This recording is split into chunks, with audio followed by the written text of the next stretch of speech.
I need new music. This is the JJO Discover New Music Podcast. 'Cause I don't even know the lyrics to my favorite song. And every time I sing this sing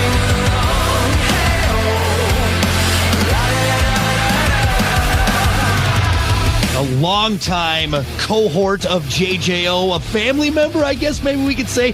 We've been running with you guys for a long time, and we just got to see you at Taste of Madison not too long ago. We got that Taproot taste that we haven't had in quite some time. Of course, Steve Richards from Taproot. How are you, my friend? I'm great. Thank you for having me. Yeah, it was a blast in Madison. Yeah, you guys usually you do quite well for yourselves in Madison. We're quite big fans of you, and we got to hear some of that brand new music that you guys are officially releasing, which was a treat. And we'll get to that because I know you guys got to share the stage with Elias, who is featured on one of your tracks, and excited to break that down. But let's get into the album. First studio release, Steve, since 2012's The Episodes.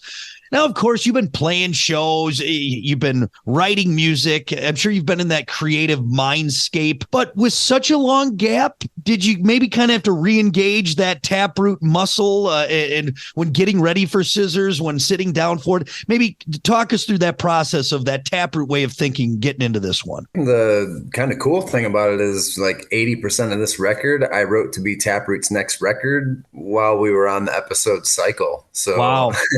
That's like when we took our break. So this is already kind of in the mindset before I had to take a break. Like when we, kind of took a little vacation from each other and someone in particular, we all went on and had families and the day jobs and all that stuff. But I've been working on this album for 6 years because I could only work about 4 hours a week, and early in the morning. And that's the crazy thing is most of this, like even me singing and everything is like me at 5:30 in the morning or 6 in the morning during the winter. It's crazy, but ended up good. But yeah, so it was kind of on the back burner and I was just going to release it on my own as Scissors and just be like, hey, 2,000 friends and followers and fans. Here's, what was supposed to be the next Taproot. And Phil was the one that was like, no, dude, because they knew most of those demos back when I was writing them and stuff. So he was like, you wrote this to be Taproot's next record. It's going to be Taproot's next record. That's not fair to just throw it out like that. And I was like, okay, cool. So here we are. So really, this is almost like a little time capsule to Taproot 11 years ago. If you would have maybe wrote these songs now or over the last, year or two, we would have had a completely different record. Is that fair to say? Absolutely. There are two or three of the songs that I wrote during the time off for this record, and those songs, I don't think I lost it. I wrote one to be kind of the heavy opener, which worked out pretty good, and then I wrote one about my mom's passing away, so that one, and then I wrote one for my current family, which is kind of funny. But so I wrote like three of the 11 songs are new. Wow. And you produced this whole album yourself, correct? Yeah, I played everything, engineered it myself. It's just all me. That's how most of the demos always were anyway. A lot of people don't realize that I wrote a lot of the riffs and stuff, and I grew up a drummer. So like most of the Taproot demos are just me, occasionally with the other guy, but, just showing it to the guys and then they make it their own. But, the songs are usually written. So yeah, I did the drumming. Luckily I had a major accident. I finished pretty much all the guitars before I had a real bad accident trying to save my daughter's head as I tripped over something that the older kids left in a doorway. And so my elbow got locked in an open drawer and then my body squished it.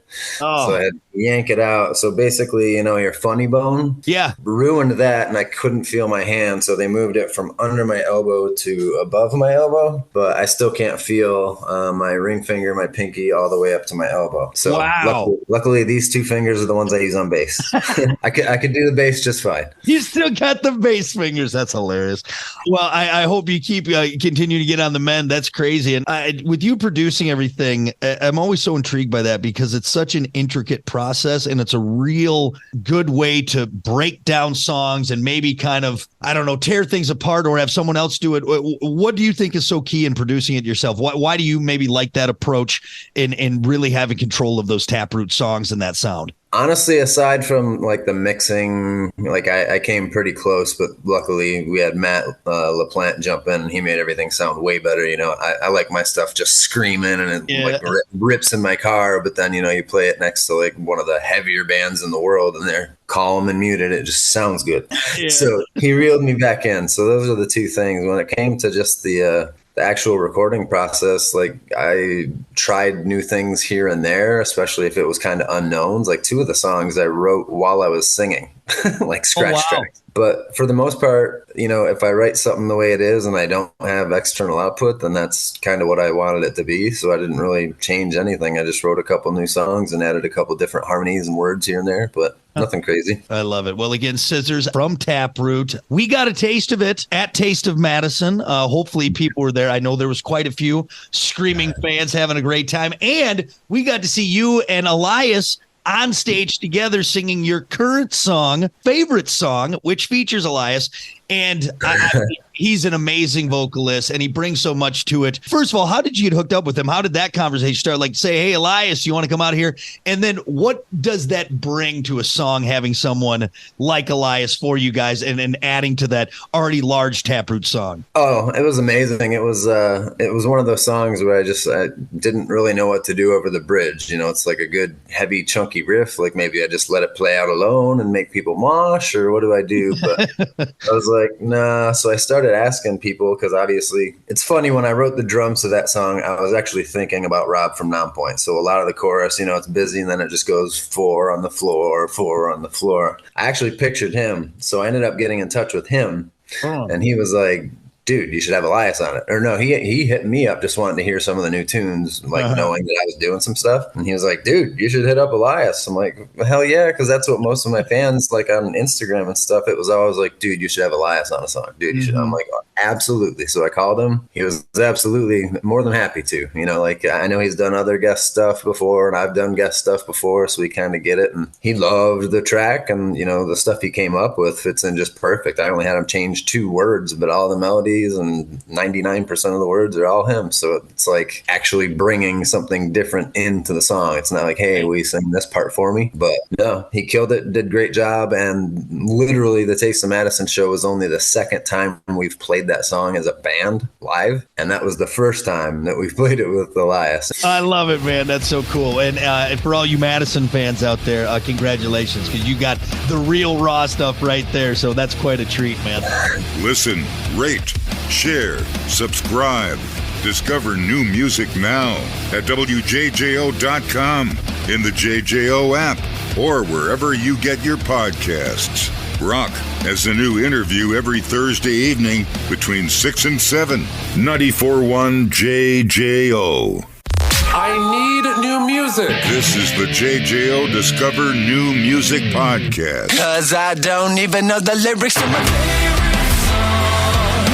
And every time I sing this sing along,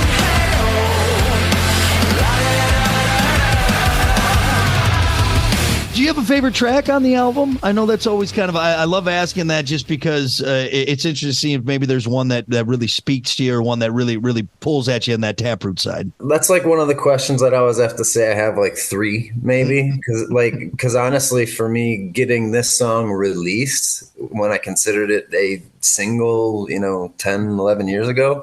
Yeah. I think this one is my favorite for that reason, because it's kind of like a welcome back Taproot, and I finally got to release the song that I wanted to release most. Yeah. So that's the most important one to me. The one I wrote about my mom's passing, that's a song called Ma. That one was pretty intense because it's not just like, oh, I lost my mom, just like boohoo for me, feel me. It's like me actually explaining how I had to talk her into dying. Yeah. So it's like a little different take. And then that's literally me just releasing and letting like what I was going through. So I think that's a different song. So that's one of my favorites too. But then I think the surprise, coolest song, I think that kids will enjoy. It's called We Control Our Destiny. And it's just kind of got a little bit of everything you'd want. It's even got a little clip of Squid Game, the red light, green light song, but I buried it. I buried it. So hopefully it doesn't clip any other detectors or whatever, but it's in there. Oh, fantastic. Well, your secret's safe with me, and we'll just hope that you get that one by everyone. That's good. Yeah. This next question is not intended to make you feel old, but we are on 26 years of Taproot now, from 1997, right? Yeah, I think I trust your math, but yes, 97, 2000. Yeah, so we're 26 years, a quarter of a century in. You know what's kind of crazy? What? A lot of people don't realize that Taproot was a different Taproot in 95. I used to be the drummer for Taproot. So really, for you, it's even longer. It's even longer that we can look at. Son of a gun. Well, again, not to make you feel old, going back all the way even to 95 as the drummer of Taproot. But if you were to, now with being multi-generational, you got parents that listen to Taproot when they were in high school or college that now have their kids listening to Taproot. If you were to play this record for a Taproot fan, circa 2003, circa Calling, whatever, what do you think their reaction would be, those early Taproot fans now hearing this? Or what do you hope it would be? I honestly think it would be like, oh, that's amazing. And then another song would come on and they'd be like, what the hell is that? I think if I went to an Ozfest 2000 show and played, the Future, this record for people, I honestly think they'd probably be blown away by like 30-40% of it and then just love the other part. But I think there's a lot of different stuff on this, still the same me style. And one of the things about when I wrote this, which is kind of cool, was at the time System of a Down, Deftones, Tool, like none of those bands were doing anything at that time. System of a Down, whatever I said. So I obviously, with the way I write guitar riffs, people would recognize that, and the way I sound, like, nasally and annoying, that's noticeable too. But so I intentionally tried to write, obviously I'll do anything my way, but I was taking into consideration like maybe trying to appeal to those not really doing much at the time. So like a lot of the guitar riffs are inspired by like, what would Slipknot do on a verse? Right. Oh, how would System of a Down sing on this chorus? Like that type of stuff. Here's a Tool riff. So drawing from all those inspirations out there that were kind of staying quiet and filling in the gaps of what maybe they would have done. Exactly. Like here's my take. Let's try to appeal to a couple more people. I love it. Well, that actually kind of leads me to my next one, because I obviously was very excited to talk to you. Huge fan, and not just about new music, because you are the perfect guy to ask this question to. What is the key to that perfect new metal breakdown? And again, you listed some of those new metal bands from like 98 to 2006. Linkin Park, Korn, System, Papa Roach, of course, Taproot. And you look at songs like Calling and Poem and just the slew of hits you guys had. That tradition continues when you listen to like Favorite Song and what we're going to hear on the rest of the album. So for you, what's the key to that new metal breakdown that we all, and we can all do the dance. We can all do, you know what I mean? What's the key? What's the key to that? It was really cool. I watched a video the other day of like a classically trained pianist who like lets his son pick out a random song that his kid loves, and it happened to be Again and Again of all things. And it was really cool to hear a music teacher going on a piano. He'd pause the song, kind of go like, ooh, he's doing some like Middle Eastern stuff here. Okay, I like it. Okay, very cool. And then he'd just start headbanging. And he talked about how instead of just being a screamer for a scream band, I choose select words to scream to make it more emphasis on that. And then he's like, you can feel the tone come down, but then it gets back up and then down and then back up. And then obviously after the second chorus, you're going to want to go somewhere crazy. Yeah. So it's pick your battle. Is it going to, the dumbest thing I did on this record, which is great.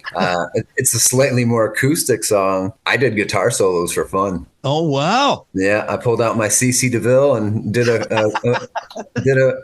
friggin' guitar riff on the acoustic song. It's literally my Every Rose Has Its Thorn ripoff. Oh my gosh! Well, I can't wait to hear more of it, man. Fantastic. Well, thank you for breaking that down, because I know a lot of new metal fans, myself included, I always enjoy that, and glad to know that we have an expert on the case. Yeah, it's got to be the release, if you will. The release. Yeah. Now Steve, that the important stuff is out of the way. New music, everyone's got that. Let's have a little fun. We're going to play rapid fire and get to know you just a little bit more. All right. And there's no wrong answers. You just go with your gut. All right. All right. Fair enough. Let's start with something simple. Everybody Wang Chung or everybody was Kung Fu fighting? I'd probably go Kung Fu fighting. I wanted to be a ninja growing up. Didn't we all? Ninja Turtles. Come on now. It's fantastic. Flintstone Push Pop or Choco Taco? Taco, I guess. Smart man. Discontinued now. Discontinued. You can't find them anymore. Ridiculous. Yeah. Sucks. That sucks. Yeah. Well, someone's grandma probably has like a box in the freezer somewhere, so we'll dig those up. That'd be worth a lot of money. Yeah, it's like toilet paper. Right? Disco or techno? Probably techno. Believe it or not, even though I love ABBA, they're one of my favorite bands, ABBA, but I still, I guess, went techno. And we can put that on record. Let the record show that Steve from Taproot is a huge ABBA fan. Absolutely. That's fantastic. I did not expect that at all during this interview. That's great. Learn something new. Soaked jeans or damp socks? Soaked jeans. I have no problem running around looking like I pissed my pants. I'm getting old. Screw it. I'll get yelled at by my wife if she smells my feet, but if I piss my pants, that's just a prostate issue. That's another day. You had too much water before bed. That's all it is, buddy. Oh yeah. Would you rather see Bigfoot or the Loch Ness Monster? Bigfoot. Okay. Follow-up question. Do you ever feel like you've come close to a Bigfoot encounter? Because you are a Michigan fella, and I know he's real big up here. So I am a Michigan fella. I am a huge conspiracy theorist, but I have not once ever been anywhere near a Bigfoot unless they're really that good. Then I'd have no idea. So see, there's that theory. I was watching Rogan. I won't get deep into this, but they think that he can cross over dimensions or something. Dimensions, and so that's how he can go in and out. So he's the reigning hide and seek champ. That's what he is. So last one. Would you rather fight one horse-sized duck or 100 duck-sized horses? Probably the duck-sized horses. Yeah, just kick them around and sweep them like a broom. I don't know. Hey, get out of here, little tiny horses. It's the only horse that you'd be able to break its neck to eat. There you go. All right. I don't even eat meat either. But you know what? You got a plan, though. You got a plan. You'll be all right. All right. Well, thank you for humoring me. More importantly, Steve, thank you for taking the time and talking new music. Taproot, Scissors. I'm so excited for you guys and good to have you back. We appreciate it, man. Oh, likewise. Thank you so much. And we've always had, support from you, and that means everything, literally. Listen, rate, share, subscribe. Discover new music now at WJJO.com, in the JJO app, or wherever you get your podcasts.